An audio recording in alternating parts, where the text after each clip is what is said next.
स्वागत है आप सभी का home science classes with Mohini ma'am में। कल की क्लास में आप लोगों ने अच्छे कमेंट किए, उसके लिए शुक्रिया। शायद कल मैं थोड़ा बहुत आपके मन को छू पाई।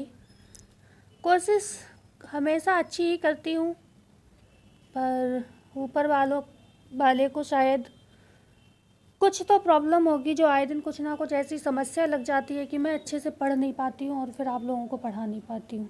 क्योंकि कोई भी चीज़ ऐसा होता है ना, रिवीजन मांगती है, और मुझे भी चीज़ें पढ़े हुए काफ़ी समय हो चुका होता है, और फिर मुझे वो टॉपिक पढ़ाना होता है। कभी समय मिल जाता है तो पढ़ लेती हूँ, तो अच्छे से पढ़ा देती हूँ।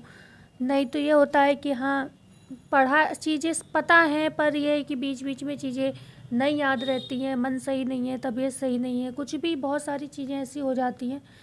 क्या ही बताऊँ, ये ऊपर वाले ने कुछ मेरी किस्मत में बनाया है कुछ चीज़ों को।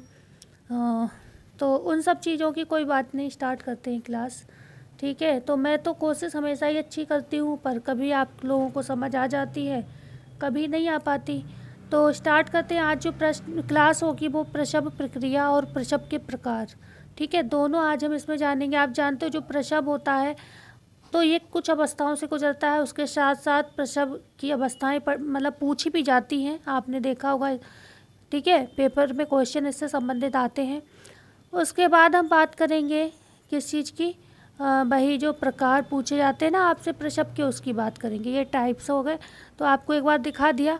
कोशिश रहेगी कि पूरी क्लास आज कंप्लीट हो जाए। अगर बाई चांस ऐसा लगा क्लास बहुत लंबी जा रही है तो हम प्रसव के प्रकार को कल पढ़ाएंगे, सिर्फ प्रसव का प्रोसेस आज आपको बता देंगे। लेकिन कोशिश मेरी यही है कि मैं पूरी क्लास कंप्लीट कर दूं, क्योंकि मैं भी चाहती हूँ ये सिलेबस जल्दी कंप्लीट हो, तो इसका क्वेश्चन हो, फिर आगे कुछ पढ़ा जाए। ठीक है ना। प्रसव प्रक्रिया बहुत ही जटिल तथा भौतिक व रासायनिक प्रक्रियाओं का सम्मिश्रण है। तो कभी भी आपसे पूछा जाए जो प्रसव होता है वो किस तरीके से होता है, तो ये भौतिक भी होता है, कुछ मतलब औजारों का प्रयोग भी, कुछ चीज़ों का प्रयोग भी इसमें किया जाता है। और रासायनिक इसलिए होता है कि बहुत सारे इसमें हार्मोन्स वगैरह सक्रिय होते हैं उस समय। ठीक है ना। तो ये एक रासायनिक और कैसी भौतिक प्रक्रिया है। आगे हम बात करेंगे प्रसव का जो प्रारंभ है। अगर हम बात करें कब होता है, तो जब रासायनिक संकेत मांसपेशी संकुचन से प्रारंभ होता है।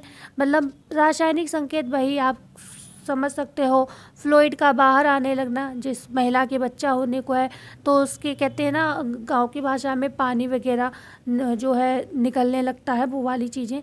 ठीक है, प्राइवेट पार्ट से, तो वो रासायनिक संकेत होते हैं। मांसपेशियों में संकुचन मीन्स दर्द होना। ठीक है, उधर के नीचे दर्द होना, पैरों में कमर के पास में मतलब ऐंठन होना, दर्द होना, ये सारी चीज़ें होने लगती हैं। ठीक है, तो ये इस बात का संकेत है कि शिशु का जन्म जो क्या है, जन्म का जो समय है वो मतलब बिल्कुल निकट है। ठीक है, कुछ चीज़ें देखकर आप लगा सकते हो कि हाँ बच्चा होने वाला है। प्रारंभ में गर्भाशय की मांसपेशियों का संकुचन 30-30 मिनट के अंतर से होता है। मतलब प्रेगनेंसी जो कि डिलीवरी का समय होता है, उस समय दर्द ऐसा नहीं होता है कि शुरू हो गया तो बंद ही नहीं हो रहा है। ये कंडीशन तो तब होती है जब डिलीवरी कतई बच्चा होने ही वाला होता है। उस समय कुछ देर ये लगता है, इतनी तेज़ दर्द होता है और बस कि जल्दी से इस चीज़ से छूटें, निपटें। ठीक है ना। तो वो वाली चीज़ होती है। बकाया हमेशा जो नॉर्मल स्टार्टिंग होती है डिलीवरी की, जो दर्द शुरू हो जाता है वो ऐसे ही होता है कि 30 मिनट बाद खूब तेज़ी से हुआ फिर रुक गया, फिर 30 मिनट बाद खूब तेज़ी से हुआ फिर रुक गया। तो 30 मिनट के अंतर से होता है प्रारंभ में, जब मतलब बच्चा होने को होता है, जब दर्द शुरू होता है। क्योंकि डिलीवरी जब होती है तो आप जानते हो हर डिलीवरी में समय लगता है। जैसे कि किसी का पहला बच्चा है तो कहते हैं उसमें और ज़्यादा समय लगता है। तो उस तरीके से 30-30 मिनट का संकुचन इसमें देखने को मिलता है। ठीक है, और उसके आसपास के भागों में, कमर और उसके आसपास के भागों में दर्द धीमी गति से रुक रुक कर होता है तथा गर्भवती की प्रसव पीड़ा यहीं से प्रारंभ मानी जाती है। ओके, तो ये थोड़ी नॉर्मल चीज़ें हैं, पढ़ लीजिए। उसके बाद हम टॉपिक पर आएंगे। जब संकुचन जल्दी जल्दी हो, ठीक है, जो संकुचन का दर है जल्दी जल्दी 10-10 मिनट के अंतर से होने लगता है, तो दर्द और असहनीय हो जाता है, तभी शिशु का जन्म होता है। और शिशु जन्म की इस प्रक्रिया को प्रसव प्रक्रिया या बर्थ प्रोसेस कहा जाता है। ठीक है ना। जब संकुचन जल्दी जल्दी, अभी हमने बताया कि 30 मिनट के अंतर से होता है, लेकिन एक समय और जब बच्चा नज़दीक होगा होने के लिए तो 10-10 मिनट के अंतर पे बहुत तेज़ी से दर्द होगा, ठीक है, संकुचन होगा, प्रोसेस होगा मतलब दर्द वाला। और उसके बाद क्या होता है, प्रसव प्रक्रिया, बर्थ प्रोसेस, मतलब सॉरी, जन्म हो जाता है बच्चे को, और इस जन्म को क्या कहते हैं हम, बर्थ प्रोसेस कहते हैं, प्रसव प्रक्रिया कहते हैं। ओके, बात करेंगे किन लक्षणों को आप देखकर ये कह सकते हो कि शिशु का जन्म होने वाला है। तो सबसे पहली चीज़ें देखो, याद रखिएगा, जब आपको ये महसूस हो कि बच्चा होने वाला है तो आपको कुछ चीज़ें गर्भवती की तरफ से दिखाई देंगी, जैसे उसके गर्भाशय का संकुचन विमोचन बढ़ जाएगा, ठीक है ना, उदर तथा कमर के नीचे भाग में दर्द बढ़ता जाना, ओके, और उदर की पेशियों में कठोरता आना यहाँ पर शुरू हो जाता है। तो ये पॉइंट्स याद रखिएगा। नंबर 4 है दर्द के साथ साथ थोड़ा रक्तस्राव होना या श्लेष्मा निकलने लगना, ठीक है। उसके बाद 5वें नंबर पे है उल्ब तरल, जो एमनियोटिक फ्लूइड या एमनियोटिक जो सैक होता है, जिसके अंदर बच्चा जो शिशु होता है सेफली रहता है, इतने दिनों तक सेफ रहता है, 9 महीने तक, ठीक है ना, वो वाला जो शेक होता है वो खुल जाती है थैली, और उससे थोड़ा थोड़ा श्राप बाहर आने लगता है, जिसे हम कहते हैं पानी आना।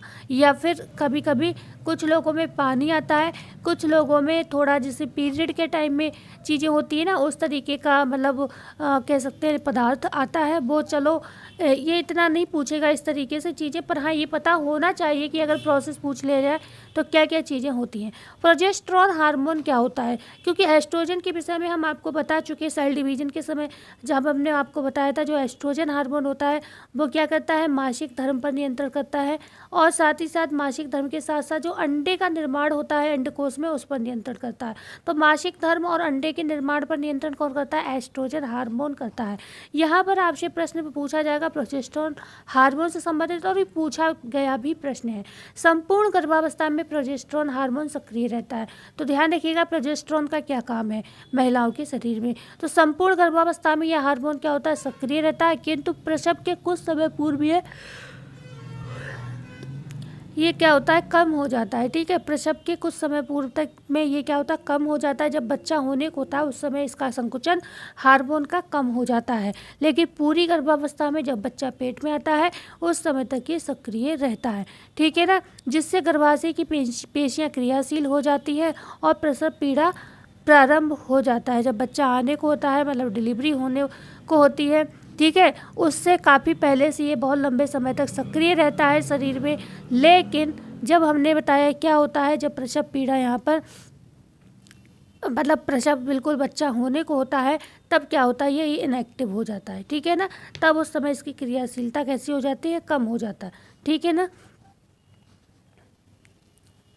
और इसके कम होने की वजह से ही जो सर्विक्स होती है, ग्रीवा होती है, वो खुल जाती है, और क्या होता है, बच्चा बाहर आने के लिए प्रेरित होने लगता है अब स्वतः ही, ठीक है। ऐसा नहीं जब प्रसव होता है तो सिर्फ माँ का ही जोर नहीं होता है, ये कहते हैं बच्चा भी कोशिश करता है, बाहर निकलने की कोशिश करता है।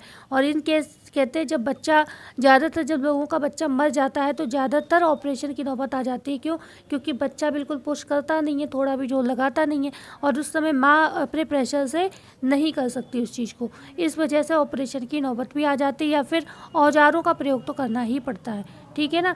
तो गर्भाशय का ऊपरी भाग मजबूत मांसपेशियों का बना होता है। ध्यान रखिएगा, अगर पूछा जाए कि गर्भाशय का कौन सा भाग मजबूत मांसपेशियों का बना होता है, तो ऊपरी भाग, जिसे फंडस कहते हैं, ठीक है। आपको बताया था गर्भाशय का ऊपरी भाग क्या कहलाता है, फंडस कहलाता है। ध्यान रखिएगा, इसी फंडस से आपकी अंडवाहिनी नलिकाएं निकलती हैं, ठीक है। 2 अंडवाहिनी नलिका, एक इधर और एक इधर, ठीक है ना, जिसमें अंडकोश, जिसमें मतलब शुक्राणु को आके अंडाणु को निषेचित करता है, उसे अंडवाहिनी नलिका कहते हैं। ये गर्भाशय के ऊपरी भाग जो मजबूत होता है, ये भाग चौड़ा होता है, ठीक है, और इसे फंडस कहते हैं। ये मजबूत मांसपेशियों का बना होता है, जबकि जो निचला भाग होता है कोमल मांसपेशियों का बना होता है।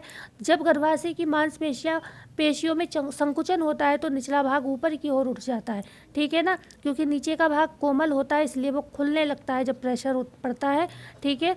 तो जिससे ऊपरी भाग सिकुड़कर मोटा तथा छोटा हो जाता है, तथा निचला भाग ग्रीवा जो सर्विक्स होता है खुल जाता है, और योनि का आकार यहाँ पर बढ़ जाता है। फलस्वरूप योनि मार्ग से क्या होता हुआ शिशु क्या होता है, बाहर आने की कोशिश यहाँ पर करता है। तो ये थोड़ी बात थी। अब हम बात कर लेते हैं मुख्य बात पर, क्योंकि ये चीज़ें भी आपको पता होना चाहिए कि जब बच्चा आता है तो क्या क्या चीज़ें होती हैं। हमने बताया गर्भाशय का संकुचन होता है, आपको उदर तथा कमर के निचले भाग में दर्द होता है, उदर की पेशियों में कठोरता आ जाती है, दर्द के साथ साथ थोड़ा रक्तस्राव होने लगता है। यही सारी चीज़ें तो बताई। और क्या बताया था, एमनियोटिक फ्लूइड जो होता है वो बाहर निकलने लगता है। तो ये पूछा जा सकता है आपसे, इसलिए बता दिया। प्रसव की अवस्थाएं बहुत पूछी जाती हैं। अगर नंबर में पूछी जाए तो आप कहोगे 3 होती हैं। अगर पूछा जाए कौन कौन सी होती है, तो एक होती है प्रसव की प्रथम अवस्था, फर्स्ट स्टेज ऑफ लेबर, जिसको हम विस्फारण की अवस्था या स्टेज ऑफ डायलेशन कहते हैं, ध्यान रखिएगा। सेकेंड आपकी होती है प्रसव की द्वितीय अवस्था, जिसे सेकेंड स्टेज ऑफ लेबर कहते हैं। और इन तीनों अवस्था का अपना महत्व है, ध्यान रखिएगा। इसको हम कहते हैं स्टेज ऑफ एक्सपल्शन। ठीक है, तो एक्सपल्शन के बाद अगर हम बात करेंगे, तीसरी अवस्था आती है प्रसव की, जो कहलाती है संपूर्ण निष्कासन की अवस्था। यहाँ पर क्या होता है, डिलीवरी हो जाती है। देखो, विस्फारण की अवस्था को हम विस्तारण की अवस्था भी कहते हैं। विस्तारण का मतलब होता है यहाँ पर जो अंग होते हैं उनका विस्तार शुरू हो जाता है। दर्द का विस्तार, देखो दर्द का भी विस्तार यहाँ शुरू होगा। ठीक है, दर्द होगा तेजी से। ठीक है, दूसरी बात क्या होगा, यहाँ पर जो कहते हैं ना सर्विक्स, उसका विस्तारण हो जाता है, जिससे बच्चे को निकलने को रास्ता मिल जाता है। ठीक है, तो इसको विस्तारण की अवस्था भी कहते हैं। विस्तारण मतलब विस्तार होना किसी चीज़ का। ठीक है, तो विस्फारण की अवस्था पहली अवस्था होती है। दूसरे में क्या होता है, निष्कासन की अवस्था। बच्चा जो है निकलने के लिए बिल्कुल नीचे आने लगता है और इतना मतलब खुल चुका होता है, जो नीचे सर्विक्स है इतना खुल चुका होता है जो कि वो आराम से जन्म यहाँ पर लेने को तैयार हो जाता है। और तीसरे में क्या होता है, यहाँ पर संपूर्ण निष्कासन का मतलब है यहाँ पर प्लेसेंटा है, रक्त है, जो भी चीज़ें हैं, एक्स्ट्रा चीज़ें भी होती हैं बच्चे के अलावा, जो भी वेस्ट पदार्थ होते हैं वे सारे निकल जाते हैं, जिसको हम संपूर्ण निष्कासन की अवस्था कहते हैं। ये तीनों अवस्थाओं की अपनी विशेषताएं हैं। मैंने नॉर्मल बता दिया है, अब आप पूरी अच्छे से समझ लीजिएगा। प्रथम अवस्था फर्स्ट स्टेज में होता क्या है, विस्फारण की अवस्था में क्या होता है, इसकी बात करेंगे। यह अवस्था प्रसव दर्द के प्रारंभ होने से योनि के विस्तारण तक रहती है, इसलिए इस अवस्था को विस्तारण की अवस्था भी कहते हैं। प्रसव की प्रथम अवस्था का संकेत निम्न बातों से मिलता है। जो फर्स्ट स्टेज है उसकी बात कर रहे हैं, ध्यान से सुनिएगा। ठीक है ना, मैंने क्या बताया, यहाँ से क्या होता है, योनि के विस्तारण तक, मतलब ये अवस्था रहती है। योनि का विस्तारण होना मतलब योनि का खुल जाना, जो नॉर्मल जो होता है उसका मुंह उससे ज़्यादा खुल जाना। ठीक है ना, इसीलिए इस अवस्था को विस्तारण की अवस्था कहते हैं, क्योंकि योनि का यहाँ पर विस्तार होता है। ठीक है, यहाँ से क्या होता है, दर्द का प्रारंभ होता है। पहली अवस्था की बात कर रहे हैं हम, विस्फारण की। ठीक है, अब इस अवस्था के संकेत क्या क्या रहते हैं इनकी हम बात करेंगे कि प्रथम अवस्था में क्या क्या संकेत मिलते हैं, क्योंकि नॉर्मल कोई भी डिलीवरी होगी वो इन 3 स्टेज से गुजरती है। जैसे कि आपको पता है ट्राइमेस्टर कितने होते हैं, गर्भावस्था में 3 होते हैं। ठीक इसी तरीके से ओके। प्रसव की प्रथम अवस्था का संकेत निम्न बातों से मिलता है। योनि मार्ग से रक्त मिश्रित श्लेष्मा का निष्कासन होना, कमर दर्द तथा दर्द युक्त गर्भाशय संकुचन होना, और एमनाइटिक जो द्रव्य होता है उसका निष्कासन यहीं पर शुरू हो जाता है पहली ही स्टेज में। तो एक चीज़ आप ध्यान रखिएगा, ये पॉइंट इंपॉर्टेंट है, क्योंकि ये आपको इसलिए कंफ्यूज कर सकते हैं, या यहाँ पर तो आपको लगेगा कि अरे इसमें क्या, ये तो सभी होता ही है हर उस गर्भवती के साथ। लेकिन ये हो सकता है कि आगे की जो हम बात करेंगे सेकेंड स्टेज, उसमें सेम चीज़ ना रहे। ठीक है ना, तो इसलिए हर मतलब अवस्था की अपनी विशेषता है, तो इनको अलग अलग याद करना, इनको मिक्स मत कर देना, क्योंकि यही चीज़ें आपसे पूछी जाती हैं। ठीक है, प्रसव की प्रथमावस्था में जो गर्भाशय की मांसपेशियों में तीव्र संकुचन होता है, जिससे उदर तथा कमर के निचले हिस्से में दर्द प्रारंभ हो जाता है। और प्रत्येक गर्भाशय पेशीय संकुचन के साथ साथ भ्रूण का सिर नीचे योनि की ओर आने लगता है। तो भ्रूण का सिर कब आता है योनि की ओर, वो प्रसव की प्रथम अवस्था में आता है। लेकिन ये मत समझिए, कुछ लोग ये समझेंगे जब बच्चा हो रहा है लास्ट स्टेज में तो सिर भी तभी आएगा, नहीं, सिर किनारे पे आना यहीं पर शुरू हो जाता है। ठीक है, पेशीय संकुचन से गर्भाशय का ऊपरी भाग कठोर हो जाता है तथा निचला भाग कोमल होकर खुल जाता है, जो हम पहले ही बता चुके थे, फैल जाता है। अतः ये अवस्था योनि मार्ग के प्रसारण फैलाव की अवस्था है। इस अवस्था में शिशु बाहर आने के लिए मार्ग तैयार करता है, सिर नीचे आता है और मार्ग तैयार करता है कि कैसे उसे निकलना है, क्योंकि शिशु का भी सपोर्ट होता है बाहर निकलने में। प्रसव की प्रथम अवस्था के दौरान योनि मार्ग सामान्य अवस्था में केवल 1.25 से भी ही खुल पाता है। ठीक है ना। कितना खुलता है 1.25 सेमी, और इस इतने फैलाव में क्या होता है, बस शिशु का सिर आसानी से आ सकता है, क्योंकि धड़ जो है सिर से और मतलब फैला हुआ होता है, चौड़ा होता है। तो यहाँ पर इतने में से 1.25 सेमी से सिर्फ सिर बाहर आएगा। तो ये प्रथम अवस्था थी। प्रथम अवस्था की क्या आपको सभी अवधियाँ पूछी जाती, प्रथम और सेकेंड अवस्था में अवधियाँ दी गई, ये याद रखिएगा, पूछी जाती। यदि स्त्री का प्रथम प्रसव है, प्रथम मतलब किसी महिला के पहली बार बच्चा हो रहा है, तो प्रथम अवस्था में अधिक समय लगता है। प्रथम अवस्था में प्रसव की अवधि कम से कम 12 से 16 घंटा रहती है। तो प्रसव जब पहला हो रहा है किसी महिला जो भी महिला है वो पहला बच्चा अगर पैदा करने जा रही है, तो उसे कम से कम 12 से 16 घंटे इस अवस्था से जूझना पड़ता है, और इसमें दर्द भी होता है, समस्याएं भी होती है, सब कुछ होता है। लेकिन बहुप्रसव मतलब किसी के पहले एक बच्चा हो चुका है, 2 बच्चे हो चुके हैं, पहले के ज़माने में बहुत सारे बच्चे लोगों को होते थे, तो उन लोगों के लिए घंटा मतलब 6 से 8 घंटे का समय लगता है और वो फ्री हो जाते हैं। ठीक है, तो पहले में ज़्यादा देर लगता है, क्योंकि समझ सकते हो जो पहली बार चीज़ें होती हैं। प्रसव की प्रथम अवस्था में प्रबंध क्या क्या करने होते हैं, प्रबंध भी ध्यान रखिएगा, पूछे जाते हैं। क्या क्या प्रबंध करोगे आप, दर्द निवारक दवा देकर दर्द में आराम पहुंचाना चाहिए। क्योंकि अभी बच्चा नहीं होने वाला, बच्चे के पहला बच्चा बताए ना 15-16 घंटे में होता है जाके, तो महिला 15-16 घंटे कंटिन्यू दर्द में रहेगी, तो उसके तो शरीर जूझ जाएगा, फिर लास्ट समय में तो फिर ऑपरेशन की नौबत आ जाएगी।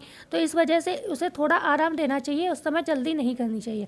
यदि प्रथम अवस्था की अवधि से है तो इंट्रावीनस विधि से ग्लूकोज सलाइन देना चाहिए। मतलब प्रथम अवस्था की अवधि मतलब जो पहली अवस्था चल रही है और अभी पता है 15-16 घंटा लगने ही लगने हैं, तो उसको क्या ग्लूकोज चढ़ाते रहना चाहिए। हॉस्पिटल में लेटी है तो करना क्या है, कुछ तो करोगे ना, तो ग्लूकोज से एनर्जी उसे मिलती रहेगी। ओके, उसके बाद अगर निर्जलीकरण की रोकथाम के लिए माँ को अधिक मात्रा में तरल पदार्थ लेने चाहिए। इस चीज़ को उसे प्रोत्साहित करना चाहिए कि वो पानी वगैरह लिक्विड जो भी चीज़ें हैं वो वाली चीज़ें पीती रहे। गर्भवती को मानसिक रूप से ढांढस बनाकर प्रसव के लिए तैयार करना चाहिए, क्योंकि पहली बार में दर्द तो होता ही है, डर बहुत ज़्यादा होता है।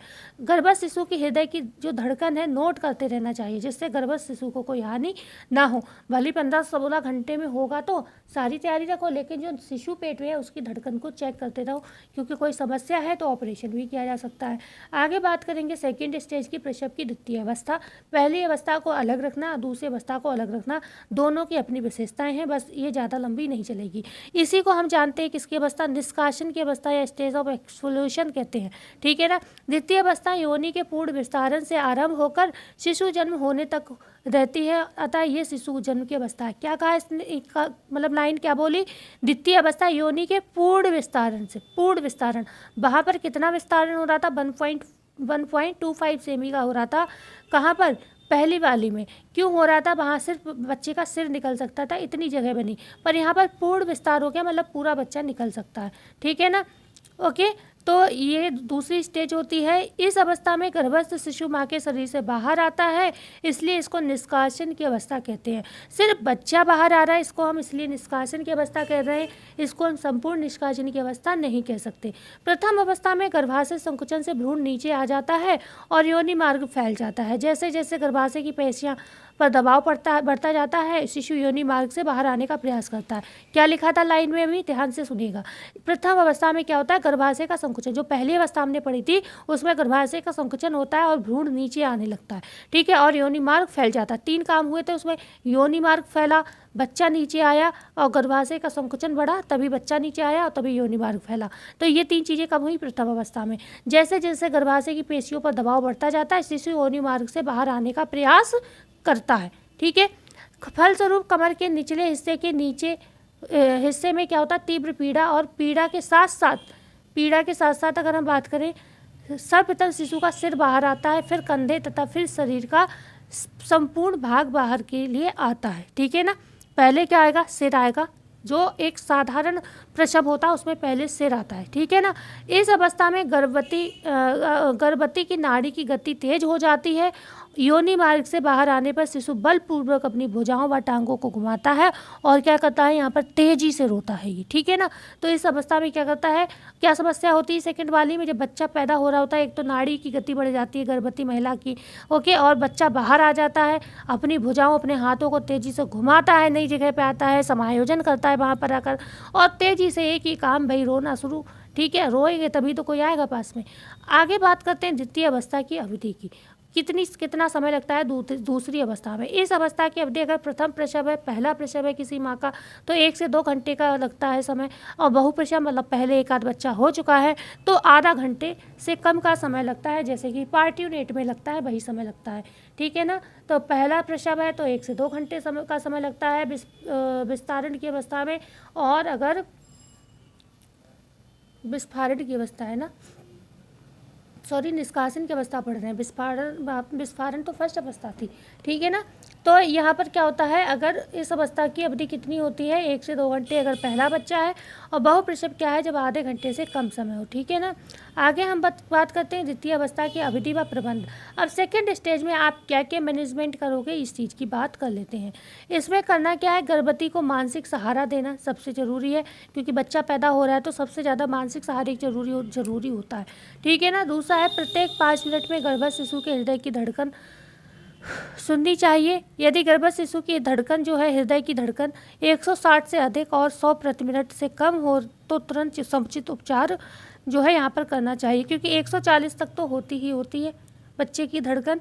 अगर 140 का जो होती है उसमें अगर 100 से कम हो जाए, ठीक है, तब तो समझो समस्या वाली बात है, तब भी बच्चे को तुरंत उपचार देना चाहिए। और 140 से बढ़कर 150 हो जाए तो कोई बात नहीं, रोता है तो बच्चा ज़्यादातर बढ़ जाती धड़कन, लेकिन 160 से अधिक हो रही है तो तुरंत उसका उपचार जो भी डॉक्टरी उपचार होता है वो करना चाहिए। बात करेंगे तीसरे पॉइंट की, शिशु जन्म के साथ साथ योनि मार्ग फैलता जाता है। गर्भस्थ शिशु का सर जब योनि से बाहर आ जाए तो प्रत्येक संकुचन, जितनी बार माता को दर्द उठे, क्योंकि बच्चा ऐसा नहीं कि दर्द हो रहा है और सिर निकल गया तो एकदम से निकल जाएगा, नहीं, अभी भी बच्चा आधा हिलगा हुआ है, तो क्या प्रत्येक संकुचन के दौरान शिशु के सर को स्थिर रखना चाहिए। जो डॉक्टर होती है वो सिर को हाथ में पकड़ लेती है, ठीक है, अन्यथा सिर के हिलने डुलने से योनि मार्ग अनावश्यक रूप से फैल सकता है। ओके, तो सिर पकड़ कर रखना है जब बच्चे का सिर बाहर आ जाए। उसके बाद क्या करना है हमें, उसके बाद करना है शिशु जन्म के समय यदि नाभि नाल गर्दन के पास ढीले रूप में लिपटी हुई हो तो उसे सिर व कंधों पर क्या करना है, फिसला कर निकाल देना है, ठीक है ना। तो नाभि नाल को चेक करना है कि वो लटकी कैसे भी फंसी, क्योंकि गले में कभी कभी ऐसे फंस जाती है कि बच्चा नीला पड़ जाता है, तो वो तरीका कैसा है ये देखना कि बहुत टाइट फंसी हुई है या नॉर्मल फंसी हुई है, उस तरीके से उसको निकाल दिया जाए। प्रसव की तृतीय अवस्था की हम बात कर लेते हैं। तृतीय अवस्था में क्या होता है, थर्ड स्टेज ऑफ लेबर में, जिसे हम संपूर्ण निष्कासन की अवस्था भी कहते हैं। इसमें क्या होगा, इस अवस्था में शिशु जन्म के बाद से प्लेसेंटा तथा अन्य झिल्लियों के पूर्ण निष्कासन तक की अवस्था रहती है। यह अवस्था गर्भाशय की सफाई की अवस्था होती है। जब शिशु का जन्म हो जाता है तो प्लेसेंटा पृथक हो जाने के बाद रक्त प्रवाह तेज हो जाता है और नाभि नाल लंबी हो जाती है, ठीक है ना। ध्यान रखिएगा, जब बच्चे का जन्म हो जाता है तो रक्त प्रवाह तो तेज होता ही होता है, नाभि नाल भी कहते हैं लंबी हो जाती है, ठीक है ना। और जो भी चीज़ें होती हैं, जो झिल्लियाँ वगैरह है, प्लेसेंटा है, ये सारी चीज़ें जो होती हैं क्या होती हैं, सब बाहर निकल आती हैं। इनकी सबकी सफाई कर देनी चाहिए। अगर रह जाए तो भी डॉक्टर को खुद निकाल देना चाहिए, सफाई कर देना चाहिए, नहीं तो ये सड़ जाएंगी और इससे संक्रमण पैदा हो जाएगा। गर्भाशय संकुचन के साथ लगभग 10 से 15 मिनट में सभी व्यर्थ पदार्थ जो होते हैं, सभी व्यर्थ पदार्थ जैसे अपरा, नाभि नाल, श्लेष्मा, रक्त, सभी क्या होते हैं, बाहर आ जाते हैं। कितने समय में, 10 से 15। बच्चा हो गया है 10 से 15 मिनट के अंदर ये सारी चीज़ें भी बाहर हो जाती हैं। प्लेसेंटा का निष्कासन पूर्ण रूप से हुआ है या नहीं, यह ज्ञात करने के लिए प्लेसेंटा व झिल्लियों का परीक्षण कर लेना चाहिए। जो चीज़ें बाहर निकल के आई उनको एक बार चेक कर लेना चाहिए कि सारी गंदगी है बाहर या कुछ चीज़ अंदर भी रह गई। ये सारी चीज़ें जिन्होंने देखा है वो सब जानते होंगे क्या क्या चीज़ें बाहर आता है। संपूर्ण पदार्थ बाहर आने पर योनि मार्ग को धोकर साफ किया जाता है, और यदि योनि मार्ग कैसा हो गया हो, फट गया हो, तो क्या करना है, टाँके लगाए जाते हैं, ठीक है, टाँके लगाए जाते हैं। शिशु जन्म के 1 घंटे बाद तक गर्भवती का सूक्ष्म निरीक्षण किया जाता है तथा नाड़ी और रक्तचाप को यहाँ पर नोट किया जाता है, ठीक है ना। तो आज ये जो आपकी क्लास थी, क्योंकि अगर सारा पढ़ा तो बहुत लंबी हो जाएगी, फिर आप लोग देखोगे नहीं, तो इसलिए प्रसव के प्रकार हम कल की क्लास में कंप्लीट कर लेंगे, ठीक है। तो आज की क्लास यहीं पर ख़त्म करते हैं। अच्छी लगी हो तो लाइक कर दीजिएगा, चैनल को शेयर कर दीजिएगा और सब्सक्राइब जरूर करिएगा। मिलते हैं कल की वीडियो में। धन्यवाद।